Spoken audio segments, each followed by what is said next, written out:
Hello, Teddy. Hello. Hi, Teddy. So, shall we do a little introduction, Teddy Bear? Shall we? Shall we do it? And it's hello and welcome to Pet Talk with me, Anna, and what's your name? It's Teddy. Teddy. So here we are, welcoming our audience and welcoming our fantastic guest today, who is Pennie Clayton. Hello, Pennie. Hi. Hello. Well, your book is one of a kind, I have to say. It is called A Dog for All Seasons. I think we can all see that now. Um, and it is one of a kind because I haven't ever seen anyone talking about dogs and the seasons. So, what prompted you to look at this perspective? I think because I do a lot of work outside, I don't just work with dogs. I work with and have always worked with horses. Um, so the winter is horrible. We kind of go, and we're all the same. We go through the seasons, and summer is lovely. A lot of people don't like the summer. I love the summer. The evenings, I mean, the evenings, what's not to like? Even if it's hot, get up earlier, go out later, and then the autumn starts creeping on, and I've always dreaded it. I've always, because since I left school, I've worked with horses, and I get this kind of dread creeping on me. And I used to have, I had a rescue dog actually who really hated the winter, and he was always, he got exactly the same as I did. And then when that wasn't the book that I meant to write actually. I still haven't finished the other book. I was writing another book, and then I suddenly thought, um, I'll just put all these posts, all this stuff I've written, I'm just gonna build a book with it instead of concentrating on the one that I should have been concentrating on. Um, so it just so happens that I'd written some posts, and obviously, they kind of reflect the seasons anyway. And then I thought, well, you know what, that's great because I really hate the winter. But there's obviously some good things about the winter. Not that I can think of them most of the time, but it just kind of evolved because I am a kind of creature of the seasons anyway. It just evolved, it just happened, it just picked me to write, and it just kind of wrote itself, really. Well, I love it because I had never thought about the seasons actually affecting dogs beyond the fact that some of them or many of them molt in with the change of the seasons. I do know that Teddy loves winter and isn't that keen on summer because he hates the heat. But he adores crisp, cold weather. And he's a dog that likes to snuggle. And in the summer, it's too hot to snuggle. So this is absolutely his favorite time. So I do notice there's a difference. Yeah. Um, and I think it might be nice to get a sense from you about how the changes of the seasons can affect dogs in different ways. um so my focus, which I'll focus on in the answer anyway, is to do with us, really, isn't it? So what happens this time of year, I always think, is really easy for the dogs. It's beginning to get lighter. I know it's a bit colder. I've got greyhounds and a lurcher who's just here too, so they get very cold in the winter. So we wrap them up in rugs, coats and pajamas. I said rugs, that's what I'm saying.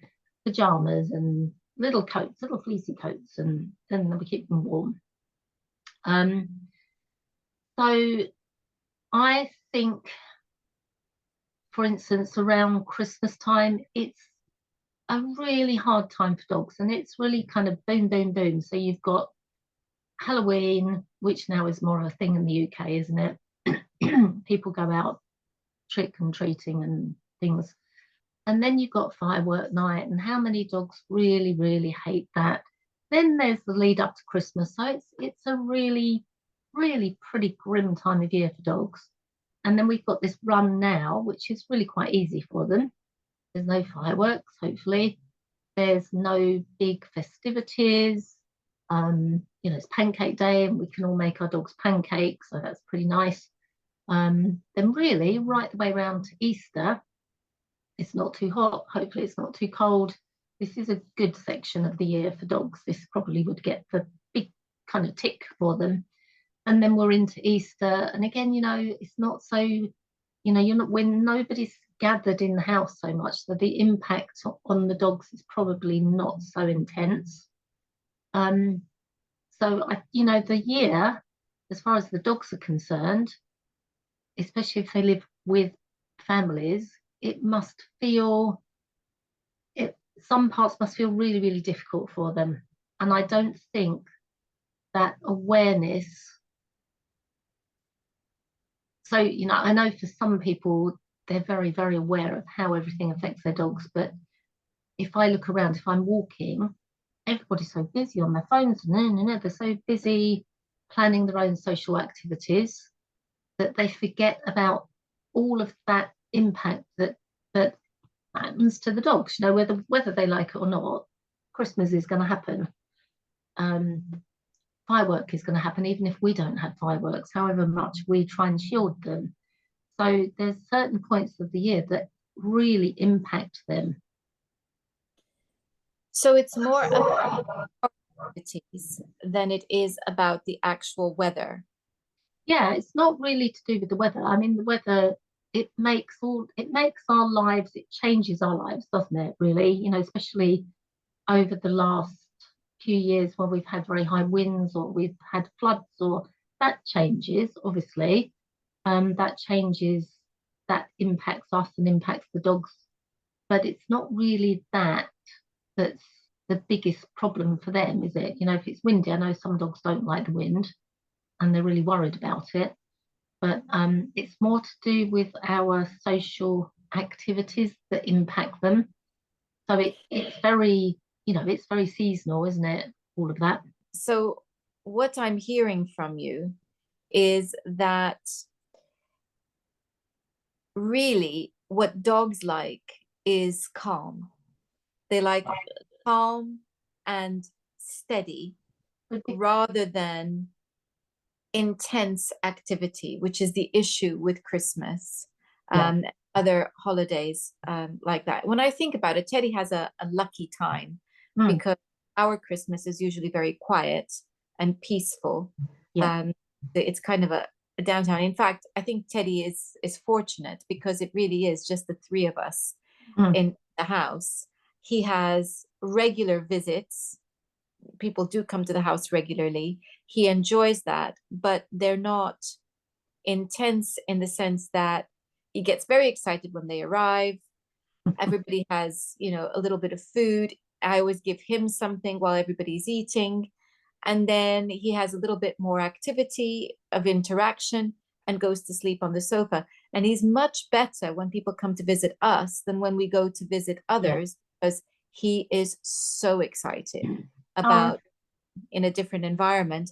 It's very hard for him to actually really, and when we're home, he is absolutely shattered for the next day, I think.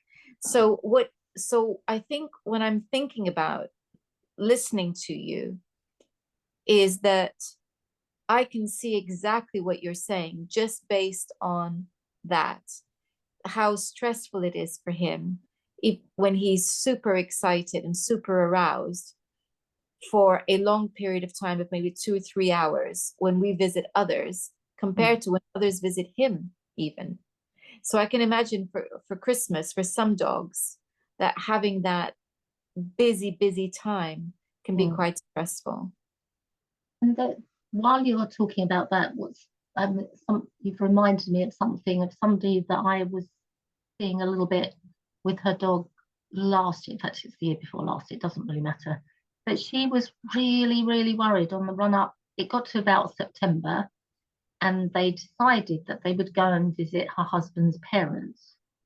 And the Labrador, she was a lovely, lovely dog, the Labrador, but she was a bit reactive. She didn't like other dogs. But she was also, also quite a sensitive dog, but she was really worried on the run up to Christmas, or as they started talking about it, because she said, oh, you know, they don't really like dogs. So what are we going to do? You know, we're going to be in the house, and um, obviously it's going to have a big impact on her. And then I didn't see her for a while, and I asked her, you know, it was probably by that point, maybe October, beginning of November, maybe, I can't remember exactly. And I said, did you solve the problem? And she went, yeah, we've just rented a B&B or rented a cottage. So we don't have to worry. We can leave when we want. We can go to their house when we want. So that for her was a really big challenge to try and figure out what they were going to do. I mean, it's such a good idea, isn't it? Because as you say, if somebody visits you, it's a entirely different thing than if you visit somebody else. Same with us, isn't it? So Mm. yeah, took her a long time to kind of figure out exactly what to do. Really, we sometimes do feel caught between the social expectations and knowing our dogs and what they like and what they don't like. And we have to be obviously advocating for them, but it's very difficult if people around us don't support that and don't understand that. But there's more too, because one of the things that I really appreciated reading your book, and I focus primarily on winter because clearly we're in winter at the moment. But you were talking about how, say, the impact of scented candles that people use. Tell us about that. So we all know, I hope we all know, how extremely sensitive a dog's nose is. So because I live with the dogs, and you know I don't have to worry about candles. I just never use candles, scented candles. And since I don't use scented candles and try and use non-perfumed, all sorts of things, you know, I really have begun to dislike scents, um, perfume stuff, to the point, I mean, my nose is nowhere near as sensitive as a dog's, but I can walk, you know, we've all done this. We've walked down the road and somebody's walked past us and like, ugh, you know, the aftershave or the perfumes really kind of hit you. And then it kind of stays, doesn't it, on the air for you know, loads of time. Um, and then one actually, little story, somebody gave me a present. I just, you know, she didn't need to give me a present. It was somebody I work for, so you know she doesn't, and I it's kind of complicated. I don't see her. She just thought that she would buy the people that helped out with the horses, so one of my horsey jobs, she'd buy them a little present. So I opened it and it was like scented candles. That just shows you how much she doesn't know me. So I thought, I opened it and thought, oh, I really wish she hadn't, because now I've got to go to the charity shop and, you know, dump them somewhere because I'm certainly not going to use them. And it's interesting how they've become such a feature of our homes, isn't it?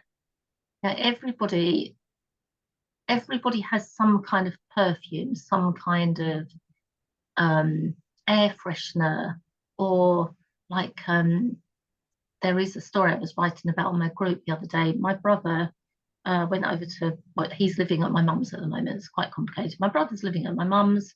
My mum's in a care home, and my washing machine had stopped working. And he said to me, bring the washing over. Well, you know, of course you can use the washing machine. But he put some of that, I don't even know what it's called. Is it conditioner that you people use after they wash their clothes, or, you know, as an after thing? And I said to him, oh, yeah, yeah, it's fine. So I got the washing out and I thought, oh my gosh, it stinks. And I had to put it on the line, despite the fact that it was, you know, December or whenever it was, December probably at that time. I don't know how people cope with it because it's so in your face. So, you know, that's just me, let alone the dogs. I cannot, for the, you know, you know, we have got no idea how it would feel like to them. Because if I had that big a reaction, even, I had to wear the clothes because I didn't have anything else to wear. Even for them, with me having those clothes on, it must have been pretty difficult. It is, I think, worth remembering that these are artificial scents. They are artificial scents, yes. And I get headaches if people are wearing perfume. So, and it seems that people who like perfume like to wear a lot of it as well. Yes. And so that's that. So I can really appreciate where you're coming from. And I do feel with Teddy that there are scents that we have in common and there are we disagree on. Yes. So I'm going to roll in a cow pat or in rotting. That's true, yes. He does it with great relish. And in the same way, I imagine that there are scents that he wouldn't like. And sometimes, as part of my meditation, I don't burn oils because of him, but I might put a little bit of essential oil in my hands for me to sniff as I'm meditating. Yeah. Comes close to me. And there are sometimes when I see him go, whoa, that's not you. You don't smell like that. So I can appreciate that. Lavender, however, we have in common. And there are a few other scents that we have in common. And that's nice because we can share those quite happily. But I think it's such an important reminder to check in with them to see what they like, because scent is such a personal thing. Absolutely. And we know that our sense of smell is very strongly related to memory as well. Yeah. Therefore, scent is a very that ability to smell, that sense, is hugely important for us. And as you say, how much more important for dogs, where I think it's probably their first sense, isn't it? In terms of sure. Yeah, absolutely. Yeah. So it's and they don't have any say in it. So I like that. He's at happiest when I'm cooking. And absolutely. Yeah, cooking is it's something they really enjoy, isn't it? I was cooking them some liver last night, and normally I've got 3 dogs. The middle dog, I call her the middle dog, she doesn't normally come into the kitchen if I'm cooking, but if I'm cooking liver, they're all in the kitchen. I've only got a little tiny kitchen. They're all lined up, like, yay, she's got liver cooking. I don't eat liver, so there's no way it's going to be for me. But yeah, that they absolutely do love our cooking smells for sure. Scent was something that you highlighted, and I think particularly, of course, in winter we have the windows closed, so it's so much more pertinent that we pay attention to the smells that are in the house. But you mentioned something in your book which I thought was really important. You were talking about the need that people have to disguise the smell of their dogs. Yes. How Yes. the smell of a dog relates to their health. Can you explain about that, please, Pennie? So if we talk, I'll answer your question because it's easier. And so this is a broad, it's a broad view. It's not targeted at any one person. And some of this, so some of the book, a lot of the book is written for people who, these kind of things wouldn't occur to. I know that we all are very aware of them because we think about them all the time.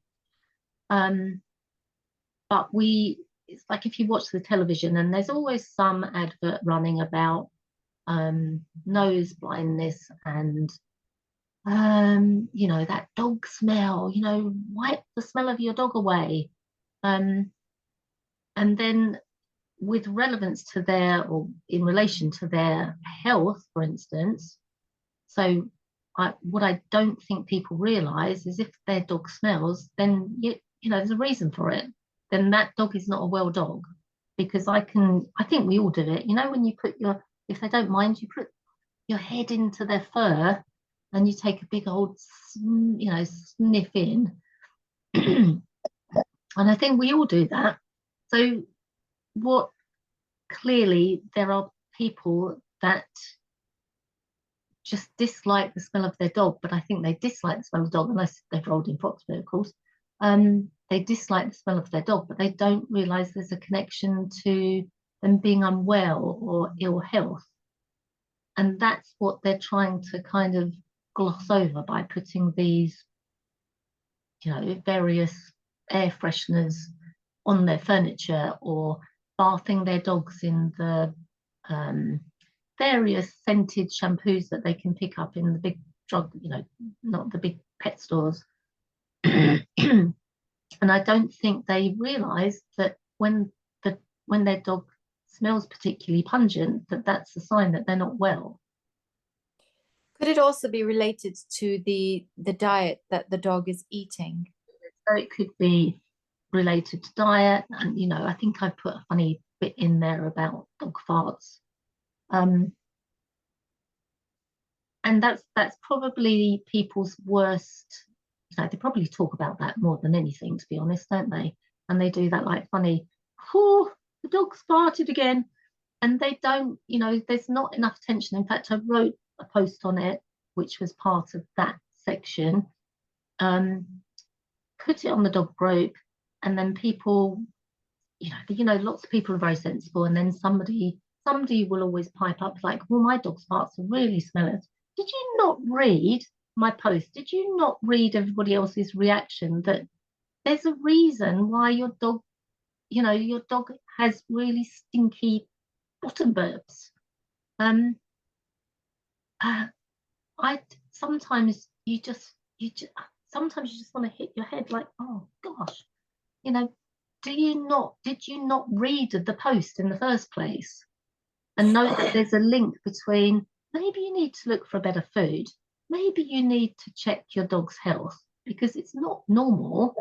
We all know that certain foods that we all eat and we think, probably shouldn't have eaten that, but the dogs don't have a choice, do they? They get fed in their bowls, and they get the food gets put down, and then they've got no choice but to eat it. They don't want to be hungry. So No, and if Teddy is particularly windy at any point, and I know that I haven't fed him anything untoward, my question is, what's he been snacking on whilst we've been out and about?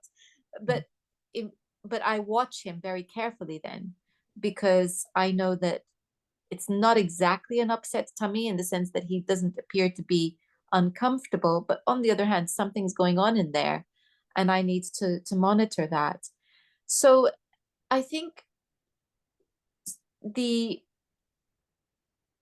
coming back to the season of winter, and we're still thinking about scent. Something you mentioned in your book is that scent changes, particularly if there's been snow.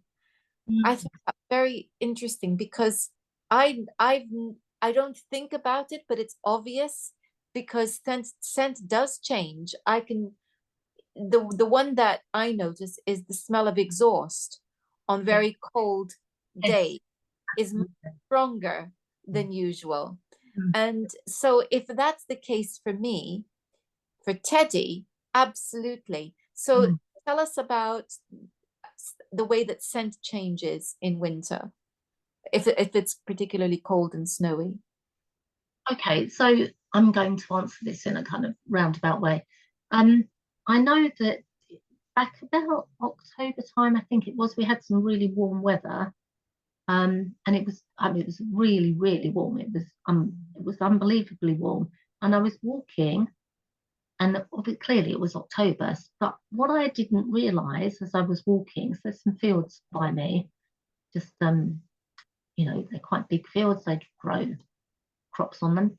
But what I didn't realise, and I hadn't smelt at that time of year, was that smell that happens when the sun lies on the fields. I mean, we all know it. It would be really difficult to describe it. You're walking and you can smell that. It's a particular, I've always associated it with summer, but it happened in October. And I thought, well, that must be something to do with the sun being on the fields. and obviously the scent changes because of the sun on the earth, and so um, that was I found that really, I mean, it was lovely because it just reminded me that the summer will come back at some point, but it was really warm.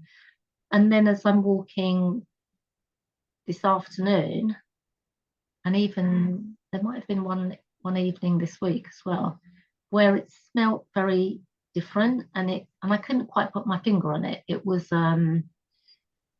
almost like wasn't really a wintry smell. It was more of a, it was just the change of weather kind of smell. Can't describe it. A dog would be much better at describing it than me. But we, like you say, we notice those changes. It must seem really, really intense to them. And I often wonder, especially as we were talking about, if it's raining or it's particularly cold, you can smell the exhaust so much more.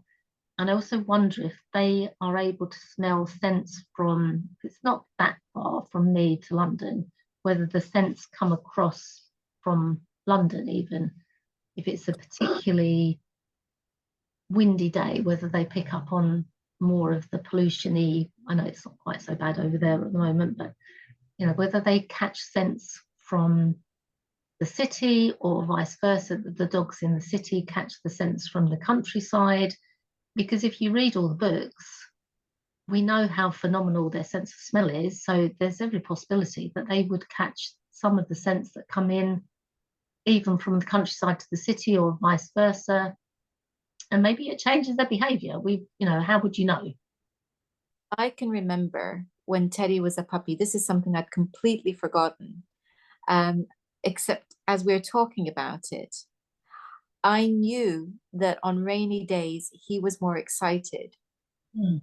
And I discovered when we went to do a scent workshop, it was explained to us that moisture meant more scent. Yes. So I knew that from then. And when the teacher was explaining this, I thought, I knew it. I knew there was something going on rainy days, rainy and windy days, because on windy days, of course, the scent is being disturbed, I guess. But absolutely, and I think this is one of the reasons why he does prefer um, autumn and winter and spring where there's moisture, but dry spells in the summer are just not so exciting. He's not getting that scent from the earth because everything is dry. So although you only need to just watch your dog and you will see that there are differences, particularly if you have a dog that's very scent oriented, as Teddy actually is. Yeah. Yeah. And you've even got that crossover between if they need to, if in order to feel safe, so the moment they drop their heads, they get whole so much information about whether they're in a safe area or things are unsafe. So that point, as you mentioned about the rain, where they stick their heads out, and some dogs don't want to go out, you get that other sense kicking in of um, the fact that things have changed and they can smell things have changed, and they'd rather not step out into the rain, not because it feels, I mean, there'll be a sensory, tactile element to that, but that whole thing of they're going to step out into the garden or wherever they're going, but it's raining, so everything, the scent has changed so much. So it's just, I guess the conversation we're having is really to help people understand that there is a myriad of things that are environmental, which can affect our dog's behavior. And because they can't speak to us, we need to be sensitive to those things too. So this this could explain a lot of hesitation or reactivity, because if a dog is feeling stressed and upset, it's going to be much more sensitive and potentially reactive. Yeah, absolutely. And so this is why there's no instant fix for things, isn't there? Because what we have to take into, we have to take everything in to try and sift out. I mean, it's impossible sometimes, isn't it? To try and work out, try and understand why a dog doesn't want to go down a particular path, and it may not just be the fact that there's another dog coming towards him, but there would be this myriad of emotions. It's like we say, just even the scent of that dog. Because I'll tell you a little story. So last year, I was helping somebody with their dog, and it was particularly difficult. It was particularly difficult, but there was a reason why it was all particularly difficult. The dog was not every day, not by any stretch of the imagination, but the dog was biting her husband from time to time. Um, and he was really, really sensitive. He was their first dog, and as far as I'm concerned, they were doing too much. They did too much with him as a puppy, and she had quite high expectations of him.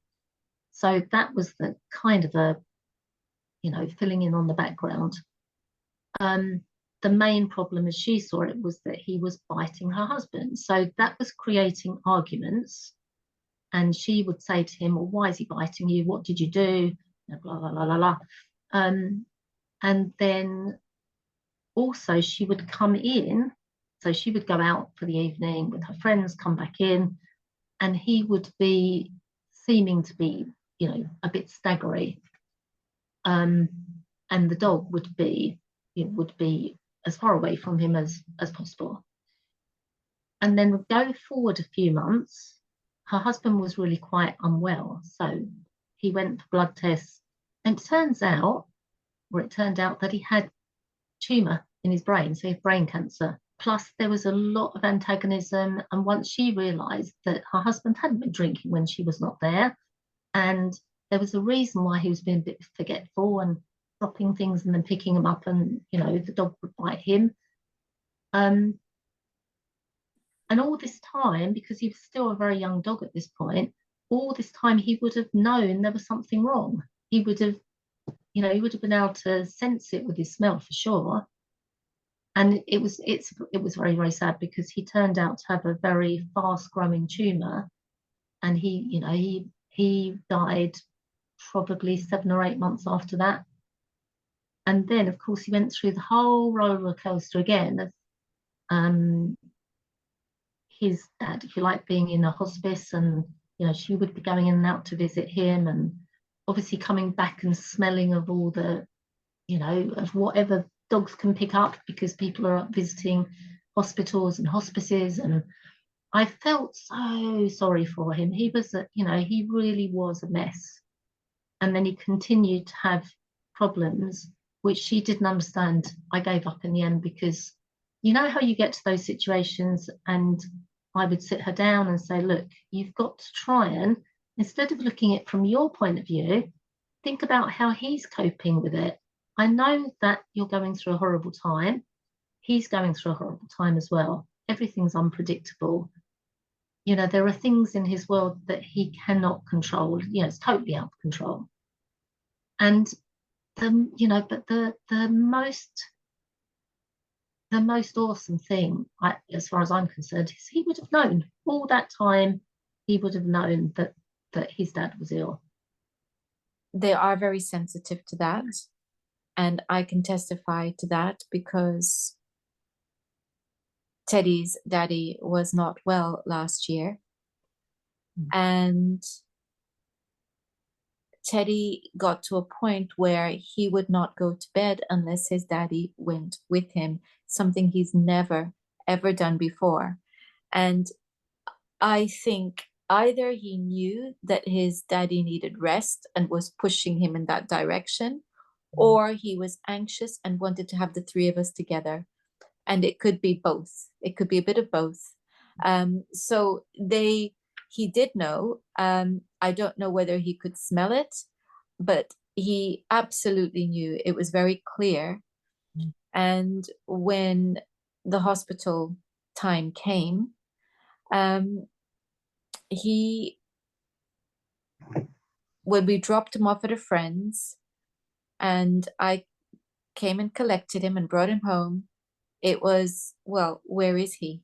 Mm. Where is daddy? And I had to talk to him and reassure him. And, it was only for about 3, 4 days that he was without his daddy. And the joy when he saw him again was huge. So our dogs are very sensitive. They know what's going on.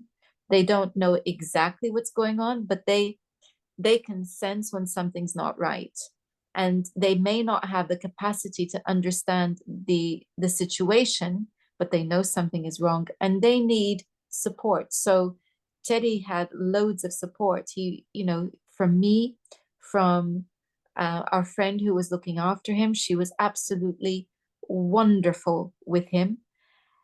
And that's what our dogs need. They Mm. need the same as a toddler would need. Yeah, exactly, exactly. It's that. So really, we're talking about what affects them in terms of their sensory Mm. um, environment, and that includes the scent of our own bodies changing. Yeah. Teddy picked up an ear infection that one of his friends had. He couldn't stop sniffing his ears. Mm. He knew something was wrong with his friend. Mm. So it's that level of sensitivity that we need to also be sensitive to. So we've talked a lot about different things that happen potentially in winter that they may not enjoy so much. What are some good things for us to do with our dogs in winter? Okay, so we did a little group in January. I made a little dog group, and then I set them some tasks, which is lovely because it's good to see what people enjoy doing with their dogs. So one of the ones I think they enjoyed the most, I set them some like a treasure hunt, and I set them a task of photographing things like, I think there was a bridge, and they had to cross the bridge, and I can't think of all the things I asked them to do now. What else did we have? It's completely gone out of my mind. But there were certain things. Oh, a flower, which I thought might be quite hard, but there actually is quite a lot of flowers around. A berry, things like that. So they had to walk with their dogs, and they had to really look for things that made them slow down. And the people that were really active on the group really enjoyed that. So I think things like that, because we are then walking with our dogs, aren't we? We're not just walking to fulfill that need that they need to go out. We're actually walking with the dogs, and we did a treat trail as well. So I went up to the churchyard with one of my greyhounds, and I couldn't easily walk, but I drove up because I didn't want her to find where I'd laid the trail, and I wondered whether she could do it actually. So I laid a trail in a along a path that we don't normally go down, and I just put some bits of treats down, and it was amazing because she picked up. I as we came out the car and we went through the gate, I pointed the first one out to her, and then she clicked like, "Oh yeah, I know what we're doing," and it was just amazing. And a few people really enjoyed doing that one as well. And we did them high and low. We didn't just put them on the floor, so we put them high and low. And with her, um, I put one. I mean, there's some really really old tombs and things in the churchyard, and there's a raised one, and I put one on the top, and it's perfectly safe, and nobody goes around there. And we were very respectful, but she walked really carefully on all the undergrowth and hopped onto the tomb and found the treat, and then very carefully dropped down again. So they were we did high and low ones, and it's great kind of finding tasks for people because it's something I enjoy doing, and then watching everybody else having a go at doing them as well. So those kind of things, the together things, are just the best things to do, aren't they? There is. I would agree with that. Just jumped back up on the sofa.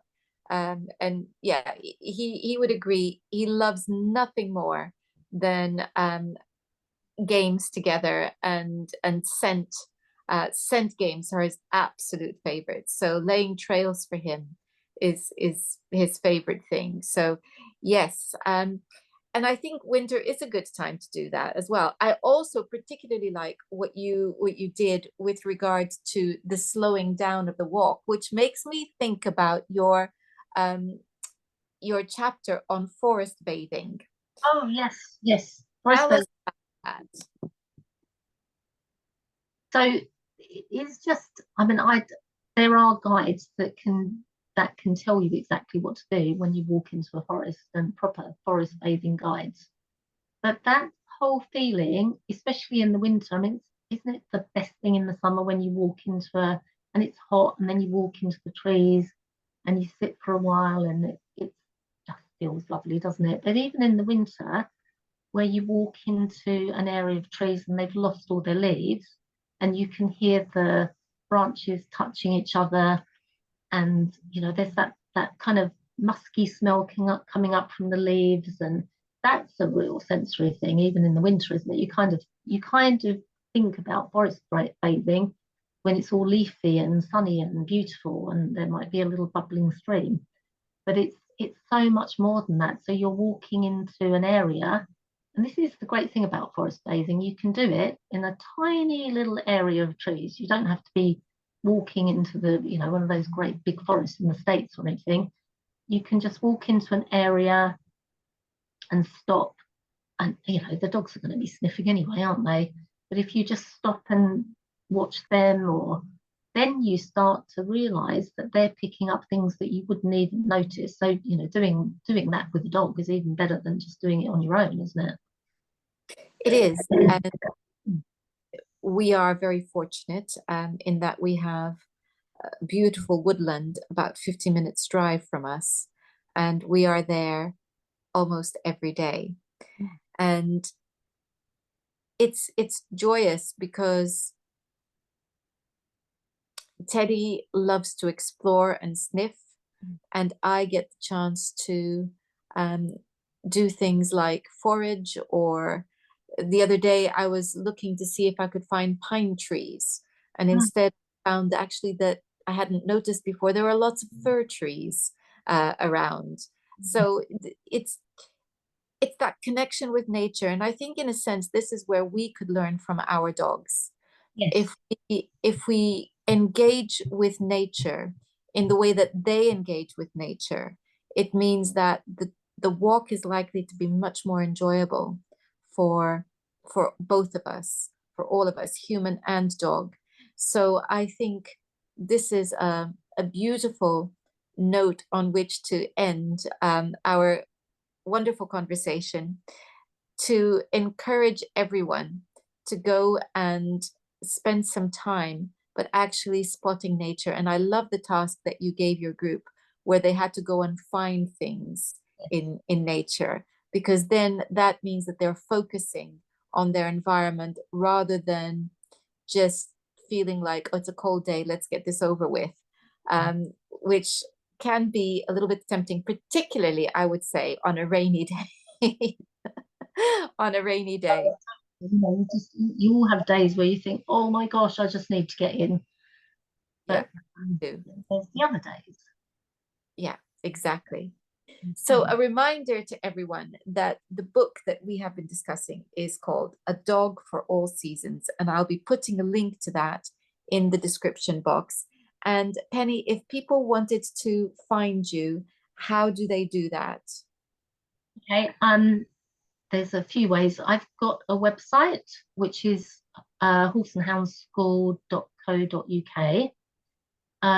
And I've got a group on Facebook called Enhancing the Life of Your Hound. And although it says hound, it encompasses any breed of dog, any type of dog. It's just that originally um, it was focused on greyhounds, and then I was working on it with a friend of mine who doesn't really participate in it anymore. But I opened it out to any kinds of dogs, but there's still quite a lot of greyhoundy stuff on because I've got greyhounds. But yeah, it's it's exactly what we've been talking about. That's the whole essence of the group, really. Beautiful. Link, I'll put a link to both in the description box as well. Thank you so much for your time today, Pennie. And thank you all for watching. Next time, we're going to be talking about food. Until then, goodbye.